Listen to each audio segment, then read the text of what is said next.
મિત્રો આજની વિડીયોમાં વાત થશે આસારામને વચગાળાના જામીન, કેનેડાના વડાપ્રધાનનું રાજીનામું, સવારમાં ભારતની ધરાધ્રુજી, અત્યાર સુધીમાં ભારતમાં HMPVના 6 સંક્રમિત કેસ સામે આવ્યા છે।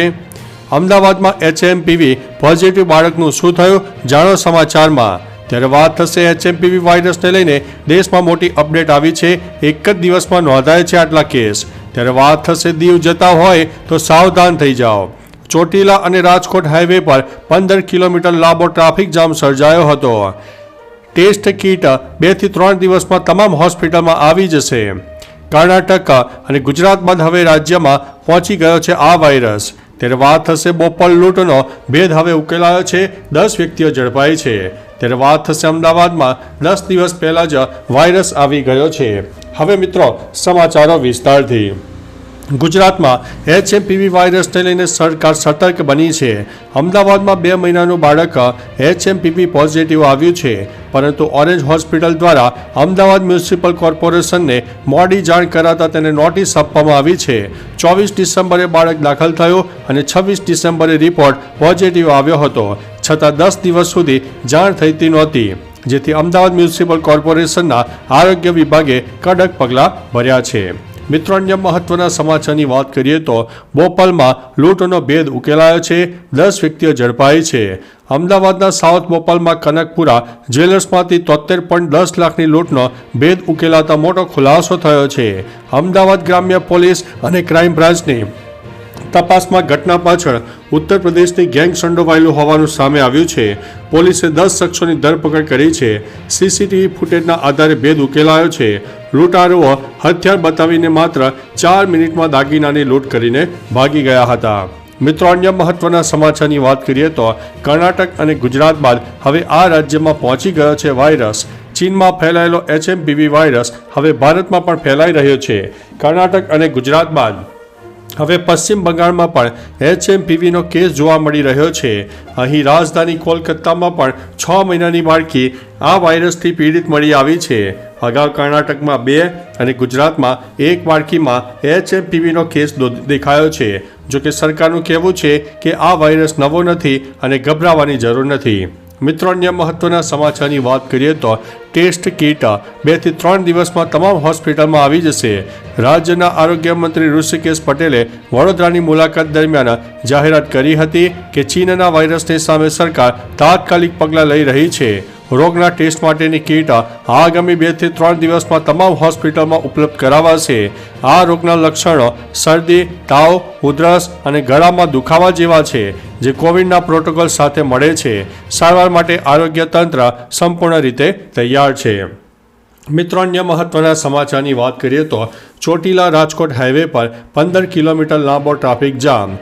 Chotila Rajkot highway national highway પર ટ્રક અકસ્માતના કારણે 15 કિલોમીટર લાંબી વાહનોની કતાર લાગી ગઈ હતી। વાહન ચાલકો આ ટ્રાફિક જામમાં 10 કલાક સુધી ફસાતા રહ્યા। હાઈવેના અધૂરા કામને કારણે ટ્રાફિક જામ અને અકસ્માતોની સમસ્યા યથાવત રહી છે। ભારે ટ્રાફિકના કારણે પોલીસ વાન એમ્બ્યુલન્સ પણ અટવાઈ ગઈ હતી। આ વારંવાર થતી પરેશાનીઓ વાહન ચાલકો માટે મોટી સમસ્યા બની રહી છે। મિત્રો અન્ય મહત્વના સમાચારની વાત કરીએ તો દીવ જતા હોય તો સાવધાન થઈ જાઓ। દીવના બુચરવાડાની હોટલ કેસોમાં ચાલતા હની ટ્રેપનો પર્દાફાશ થયો છે, જ્યાં સ્પાની આડમાં અનેક વેપાર કરવામાં આવે છે અને બ્લેકમેલિંગ પણ થતું હતું। હોટલના રૂમમાં ઇલેક્ટ્રિક બોર્ડમાં સિક્રેટ કેમેરા મૂકીને ગ્રાહકોના અંગત પળોના વિડીયો કેદ કરવામાં આવતા। આ વિડીયોનો ઉપયોગ કરીને ગ્રાહકોને બ્લેકમેલ કરીને લાખો રૂપિયાની માગણી થતી હતી। પોલીસે સંજય રાઠોડ અને તેના સહયોગીઓ વિરુદ્ધ તપાસ પણ હાથ ધરી છે। મિત્રો અન્ય મહત્વના સમાચારની વાત કરીએ તો HMPV વાયરસને લઈને દેશમાં મોટી અપડેટ આવી છે। ચીનમાં તબાહી મચાવતા HMPV વાયરસના કેસ ભારતમાં વધી રહ્યા છે। આ વાયરસ ફેલાઈ રહ્યો છે। દેશમાં અત્યાર સુધીમાં 8 કેસ નોંધાયા છે। આ વાયરસથી સંક્રમિત 1 દર્દી અમદાવાદમાં, 2 બેંગ્લોર, 1 કોલકાતા, 2 ચેન્નઈ અને 2 નાગપુરમાં મળી આવ્યા છે। જોકે કેન્દ્રીય સ્વાસ્થ્ય વિભાગનું કહેવું છે કે ગભરાવાની જરૂર નથી। મિત્રો અન્ય મહત્વના સમાચારની વાત કરીએ તો અમદાવાદમાં HMPV પોઝિટિવ બાળકનું શું થયું? HMPV વાયરસે ગુજરાતમાં એન્ટ્રી મારી હોવાથી સત્તાવાર જાહેરાત થઈ ગઈ છે, જેમાં અમદાવાદમાં 2 મહિનાનું બાળક પોઝિટિવ આવ્યું છે ત્યારે સવાલ એ થયો કે સ્વાભાવિક છે કે આ બાળકનું શું થયું? તો તેનો જવાબ છે કે આ બાળક સારવાર બાદ રિકવર થયું હતું, તેથી તેને રજા આપવામાં આવી છે. મોટી વાત છે કે આ બાળક 10 દિવસ પહેલાં પોઝિટિવ આવ્યું હતું, છતાં હોસ્પિટલે તંત્રને જાણ કરી નહોતી. મિત્રો, અન્ય મહત્વના સમાચારની વાત કરીએ તો અત્યાર સુધીમાં ભારતમાં HMPVના 6 સંક્રમિત કેસ સામે આવ્યા છે. HMPVના અત્યાર સુધીમાં ભારતમાં 6 થી વધુ કેસ નોંધાઈ ગયા છે. અમદાવાદમાં તો સોમવારે 2 મહિનાના બાળકમાં HMPVનો ચેપ જોવા મળ્યો. આ બાળક રાજસ્થાનનું છે. કર્ણાટકમાં 3 મહિનાની છોકરી અને 8 મહિનાના છોકરામાં આ વાયરસ જોવા મળ્યો હતો. પશ્ચિમ બંગાળમાં પણ 5 મહિનાના બાળકમાં આ રોગના લક્ષણો જોવા મળ્યા હતા. ચેન્નઈમાં પણ 2 બાળકો સંક્રમિત થયા હતા. તેમના વિશે વધુ માહિતી સામે આવી નથી. મિત્રો, અન્ય મહત્વના સમાચારની વાત કરીએ તો ગઈકાલે વહેલી સવારે ભારતની ધરા ધ્રુજી હતી. વહેલી સવારે 3 દેશમાં ભૂકંપના આંચકા આવ્યા હતા, જેમાં નેપાળમાં 7.1 અને તિબેટમાં 6.8ની તીવ્રતાનો ભૂકંપ આવ્યો હતો. આ સાથે જ ભારતમાં બિહારના ઘણા વિસ્તારોમાં ધરા ધ્રુજી હતી. બિહારના ઘણા વિસ્તારોમાં સવારે 6:40 ભૂકંપના આંચકા અનુભવાયા હતા. અહેવાલ છે કે દિલ્હી NCRમાં પણ વહેલી સવારે ધરતી ધ્રુજી હતી.